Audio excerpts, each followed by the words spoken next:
Info, ternyata Fathahillah, putra Aceh pendiri kota Jakarta. Bagaimana kisahnya, simak ulasan berikut ini. Ya karimal akhlaq,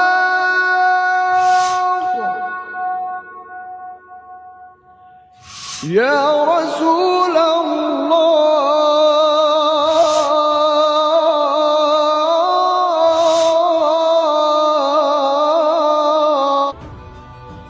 Sobat Berbagi Info, tanggal 22 Juni tahun 2021 yang lalu, kota Jakarta genap berusia 494 tahun atau 322 tahun lebih muda dari kota Banda Aceh, 816 tahun. Ibu kota negara Indonesia itu didirikan seorang putra Aceh bernama Fathahillah. Ternyata, kontribusi Aceh untuk RI bukan hanya menyumbangkan 2 pesawat terbang sebagai modal awal Indonesia ketika baru merdeka, atau bahasa Pasi yang dijadikan lingua franca, tapi juga mendirikan ibu kota negara ini. Nama Indonesia masih ada pada dunia internasional juga disuarakan lewat suara radio Rimba Raya. Jujur sama sekali. Tapi berkumandang ini radio RI Rimba Raya ini dibilang Indonesia tetap merdeka. Sekali merdeka, tetap merdeka dia bilang. Perjuangan dari Indonesia itu banyak yang disampaikan melalui radio Rimba Raya ini. Nah itu kalau menurut sumber yang terpercaya itu ulama Aceh yang pertama itu membangkitkan. Nah itu melalui radio Rimba Raya. Saat itu Indonesia sudah dikop kembali oleh Belanda dalam agresi kedua. Belum lagi putra Aceh, Markam menyumbang 27 kg emas di atas puncak Monas yang kini jadi kebanggaan kota Jakarta. Atau juga Aceh telah menyumbangkan hasil gas alamnya selama puluhan tahun untuk pusat. Sobat Berbagi Info, dalam banyak referensi, kota Jakarta didirikan pertama sekali oleh Ahmad Fathahillah, putra Aceh asal kerajaan Pasai, Aceh Utara, yang hijrah ke tanah Jawa pada awal abad ke-15 Masehi. Kedatangannya ke Jawa ketika itu disambut oleh Sultan Demak, Pangeran Trenggono.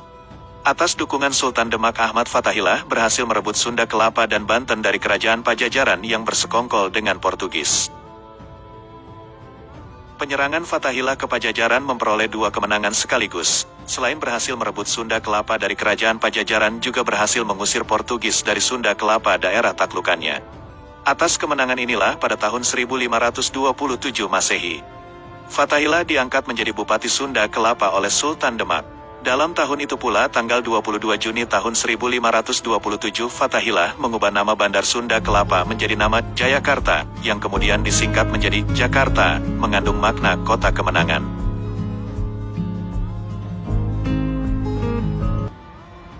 Itu sejarah awal berdirinya kota Jakarta. Ironinya dalam perjalanannya, peran Fathahillah sepertinya digelapkan. Memang, Fathahillah ada diabadikan dengan memberi nama pada sebuah museum di Jakarta, Museum Fathahillah, atau Museum Sejarah Jakarta, MSJ. Tapi bila kita perhatikan dengan menggunakan nalar sejarah kritis, apa yang dipamerkan pada Museum Fathahillah ini seperti ada periode sejarah yang terpenggal. Artinya sejarah Jakarta yang diinformasikan dan dipamerkan, hanya informasi masa prasejarah hingga masa kolonial. Tidak kita temukan periode sejarah Jayakarta semasa Fathahillah. Periode sejarah Fathahillah dihilangkan, terlihat dilompatkan dari zaman prasejarah, zaman Hindu-Buddha, langsung ke zaman Batavia di bawah kolonial Belanda. Perubahan nama Jayakarta menjadi Batavia pada tanggal 14 Maret tahun 1621 ketika itu Belanda berhasil menguasai Bandar Jayakarta, nama yang diberikan oleh Fathahillah tanggal 22 Juni tahun 1527. Penamaan Batavia oleh Belanda untuk mengganti nama Jayakarta adalah untuk mengenang suku Batavir, sebuah suku tertua di Belanda yang terdapat di lembah Sungai Rhein yang dianggap sebagai leluhur orang Belanda. Di sini jelas, antara penamaan Jayakarta yang diberikan Fathahillah pada Sunda Kelapa tanggal 22 Juni tahun 1527 dengan pergantian nama Batavia oleh Belanda untuk Jayakarta tanggal 14 Maret tahun 1621. Berarti selama 1 abad sejarah Jakarta dipenggal ceritanya dari sejarah Fathahillah. Hilangnya 1 babak periodisasi informasi sejarah Fathahillah di Museum Sejarah Jakarta itu, berarti sekaligus menghilangkan informasi sejarah peranan Fathahillah sebagai pendiri kota Jakarta. Kita tidak tahu, apakah ini sengaja dihilangkan karena yang mendirikan kota Jakarta itu, orang Aceh. Sejarah negeri ini memang menafikan peran Aceh. Hampir tidak ada peninggalan artefak dan manuskrip lain yang dipamerkan di Museum Fathahillah, Museum Sejarah Jakarta. Maka naif jika sekarang Jakarta dengan segala kegemerlapannya mengabaikan pendirinya. Tampaknya para penulis sejarah Jawa seperti enggan memunculkan tokoh yang satu ini. Fathahillah, ulama juga panglima perang dari Pasai Aceh, tidak begitu menonjol sejarah nasional. Seperti halnya Maulana Malik Ibrahim dan Malik Ishak, dua ulama Aceh, yang paling awal menyebarkan Islam di tanah Jawa juga tidak terangkat ke permukaan. Makam Maulana Malik Ibrahim sampai sekarang masih terdapat di Gesik, Jawa Timur, yang batu nisannya diduga persis dan seusia dengan nisan-nisan yang terdapat di Samudra Pasai Aceh. Fathahillah begitu ditakuti lawan, sehingga memiliki banyak nama kebesaran. Portugis menyebut nama Fathahillah ini dengan Falatehan. Sultan Demak menggelarnya, orang agung dari Pasai. Dalam versi yang lain orang Portugis juga menamai Fathahillah dengan Fathahillahan. Masyarakat Jawa pada umumnya semasa hidup Falatehan memanggilnya Ki Fathahillah, yang berarti orang terhormat karena kealimannya dan ketokohannya dalam masyarakat Jawa.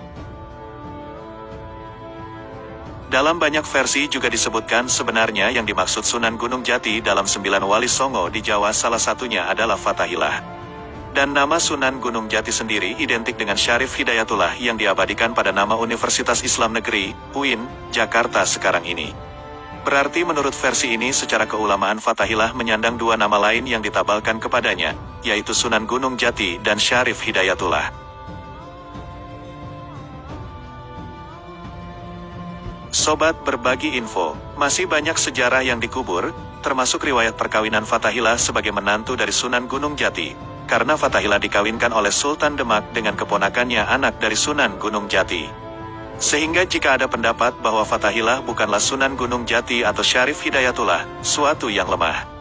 Karena bila dibandingkan dengan sumber-sumber lainnya seperti dalam Babat Caruban, diubah Babat Serebon, 1720 Masehi, Saifuddin Zuhri dalam Sejarah Kebangkitan Islam Indonesia, 1980, dan Haji Muhammad Zainuddin dalam Tarikh Aceh dan Nusantara, 1961, menyebutkan yang dimaksud Sunan Gunung Jati adalah nama lain dari Fathahillah, seorang ulama dari Pasai, Aceh, yang hijrah ke Tanah Jawa, yang kemudian berhasil merebut Bandar Sunda Kelapa dari Kerajaan Pajajaran dan Portugis, lalu menamainya Sunda Kelapa ini dengan nama Jayakarta sebagai cikal bakal awal berdirinya kota Jakarta sebagai ibu kota negara Republik Indonesia yang kita kenal sekarang ini. Sobat Berbagi Info, sumber